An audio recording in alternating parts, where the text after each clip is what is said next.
امبارح لما كان باسم يوسف الناس كلها بتعتب عليه، انا هقول حاجه بسيطه جدا. وقوفه بيقول انا مش مع دول ولا مع دول، لا يا باسم، لا يا دكتور باسم، وقوف بحياديه ما ينفعش، لان ده يعني انا في مرحله، يعني لو كنت انا في مرحله عاديه ودوله مستقره كنت اقول لك اقف بحياديه ان انت مش صاحب موقف، ولكن بتتكلم مع الجميع. ولكن انا دلوقتي امام ارهاب، امام دوله تغتصب هويتها، امام استعاده صوره مصر وقوه مصر وهيبه الدوله. هي اكتر ما حاجه ينفعش إن يعني وجعتك بشكل انساني. انا ما ينفعش ان انا لما قال كده كدكتور صعب. اولا الراجل ده متعلم وراجل، انا النهارده بستعين بيك عشان ترفع هويه مصر في الخارج بعلاقتك بالاعلام الخارجي. فانا ما ينفعش ان انت بالذات تقول كده، ده انت اكتر واحد فينا منفتح على الاعلام الخارجي، تقوم تيجي تقول لي انا مش مع حد وفي ممكن انقلاب وممكن ايه ده؟ ايه عدم الصوره؟ انا بحاول اقول ان ده ثوره شعب واثبتها، تقوم انت ترجع تقول اصلا مش عارف انقلاب، ويطلع واحد يقول له لا ده مش انقلاب، لا انت اخواني. ليه بتلعب اللعبه دي؟ لحساب مين؟ عشان قله الماده السخريه اللي بقاش عندك؟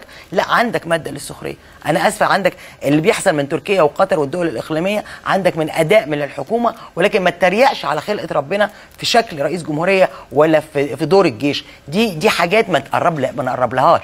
انت مش لاقي غلطه في رئيس الجمهوريه تقوم تقول طوله وعرضه، او مش لاقي غلطه في الجيش تقوم تتريق مع جماهير اللي هو التليفون اللي حصل. يعني دي حاجات ملهاش مكان. يعني انت كمشاهده ده مساله تتريق على السلوك، تتريق على اداء. انت لما كنت بتتريق على مرسي بتتريق على خطاب، بتتريق على شيء مفردات لغه، حاجات بالشكل ده، لكن ما تتريقش على شكل خلقه ربنا، ما ينفعش. وتستعين بألفاظ مش ظريفه. يعني دي حاجات حسيت انه هو رجل بقيمه العلميه. لدكتور باسم كان عنده ماده مليانه. عندك شعور ان اللحظه يعني زي ما قلنا كده من اول الحلقه، زي ما احنا ما نكون رايحين للحظه اصطفاف في مجموعه او شله او عصابه، في حلقات كده زي ما تكون بتقف على الجنب في زاويه ما؟ لا هو في، مش هقول اسميهم طابور خامس، بس انا بسمي انه في المرحله الموجه الثانيه. الموجه الثانيه ان هو الاخوان مش، ففي هناك توابع. عارفه الزلزال اللي انت عملتيه اللي بيحصل دلوقتي هو توابع الزلزال. في موجه ثانيه، في شخصيات اخرى بتطلع.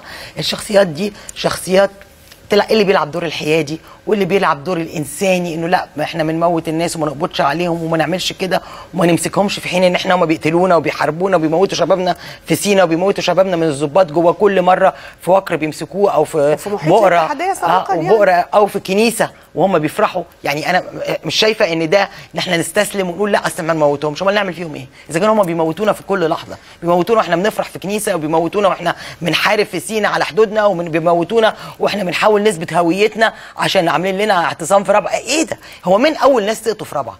الضباط ولا المعتصمين؟ اول ناس سقطت هم الضباط والجنود. يبقى مين اللي ضرب الاول؟ اذا كان بصي اول من سقط في رابعه هم الضباط والجنود وليس المعتصمين. فيبقى مين اللي كان معاه سلاح في الاول ودخل وضرب؟ يعني وبعدين احنا كنا داخلين بتوع حقوق الانسان كانوا معانا. فما تجوش النهارده تغيروا الوقت. والحقيقه يعني عشان بس اقول، هي المشكله مش من الاخوان المسلمين بس، طب انا عايزه ارجع لك من اليد الرخوه للحكومه المصريه. انا هرجع لك